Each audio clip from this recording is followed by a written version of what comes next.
Today we're here at the Western Museum of Flight in Torrance to learn more about the P-51 Red Tail.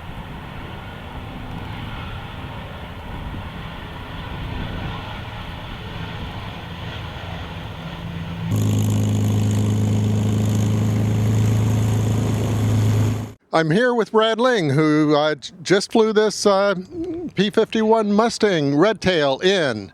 Can you tell us a little about the flight and the significance of it, Brad?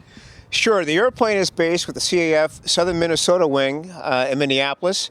We had an event actually at the Air Force Academy for the cadets, a flyover event with some local Denver and Colorado Springs airmen. And from there, we were very happy to take it out to Torrance for the first time this aircraft has been on the West Coast. So for the Commemorative Air Force CAF Mustang to come out here, it's an exciting time. We have been working with the Western Museum of Flight for quite some time. They are aware of the CAF Mustang, been a part of the Los Angeles chapter with Craig Huntley for a number of years, and we've talked about having the Mustang out here, so I'm glad we can make it happen. I'm here with Brad Lang. Can you tell us the significance of this P-51 behind us here? Sure. This is the Commemorative Air Force Red Tail Mustang, which is actually based out of Fleming Field in Minneapolis, Minnesota, operated, of course, by the CAF. And what we try to do is support TAI National and take it around the country to talk about the history and the experiences of the airmen and try to connect with airmen so people can see the connection between the airmen and the aircraft and the experiences they actually had. And you're one of the pilots. Can you talk about that?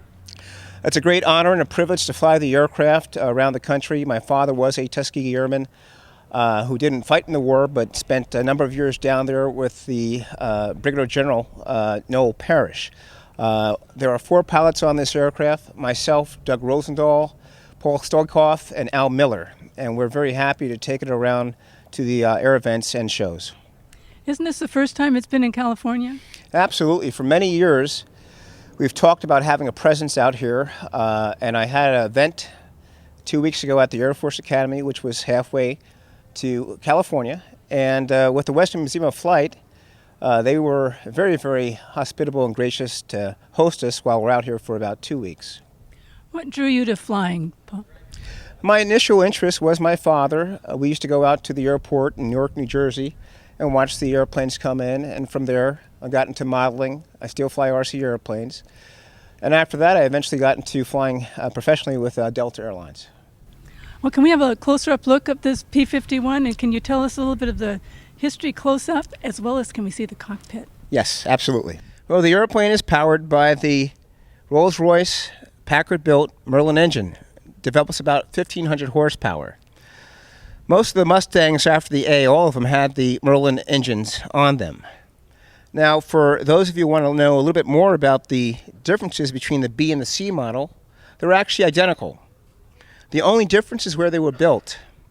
North America had a demand for more Mustangs than they could make out in Los Angeles. So they decided to open up another factory for production in Dallas. So all of the aircraft, the B models that were built in Dallas, were called C models. So the B and the C are identical aircraft except for where they were built. The B's in Los Angeles, the C's in Dallas, Texas.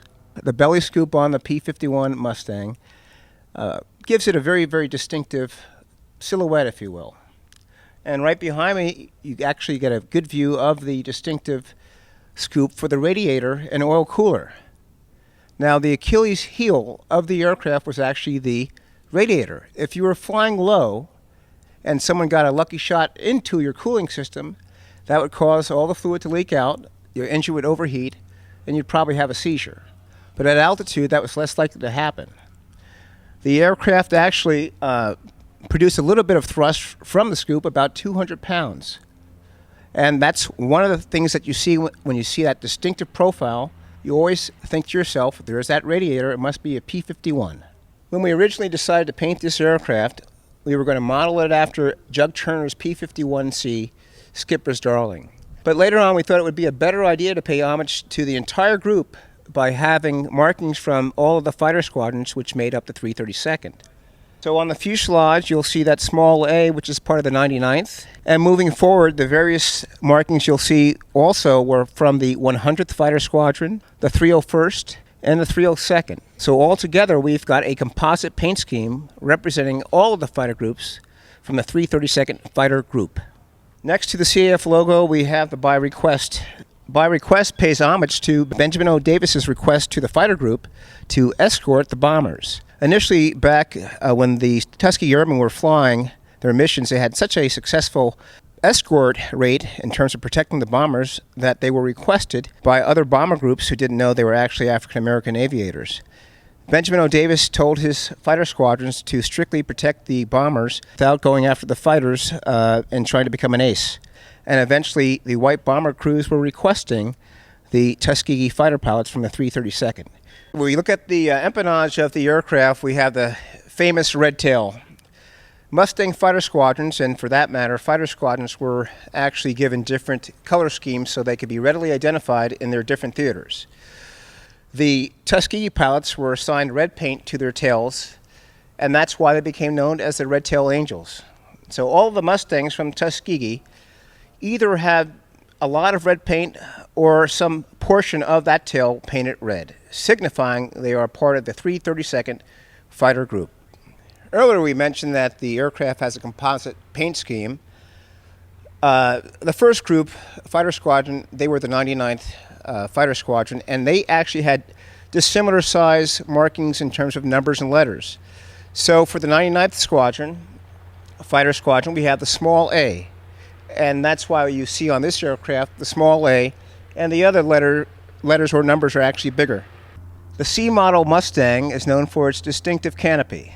It's one of the earlier designs, and the visibility is actually restricted on it. But it does have two different sides to it. The left side, which I'm pointing to right here, and then it actually closes with the clamshell, which is just above my cap. Now inside the aircraft, you've got all the same features you would have in a North American aircraft in terms of fuel systems, power systems, throttle quadrant that is. The instruments are about the same as you would have in a T6. However, of course, you've got much more horsepower and a lot more maneuverability because of the design of the aircraft being a fighter. Our C model also has and features 184 gallons of fuel. Normally I fly about 2 hours. I land. That gives me about a 45-minute reserve. All right, here we have the throttle quadrant. This is the throttle, propeller control, mixture. These are some of the instruments for the aircraft. Starting on the top, we have the landing gear indicators, which normally would be green if powered up. This is the airspeed indicator, miles per hour, the altimeter, the turn coordinator, the vertical speed indicator. This is the stick, of course, for the ailerons and also for the elevator. This is the oxygen regulator, and we have a hose that connects that to make sure you can breathe above 12,500 if you need to use oxygen. Some of the trim controls, or we call them trim wheels, are on the left-hand side of the aircraft. We have controls for the cooler doors below, which we spoke of, the radiator and the oil cooler. The flap control is also on the left.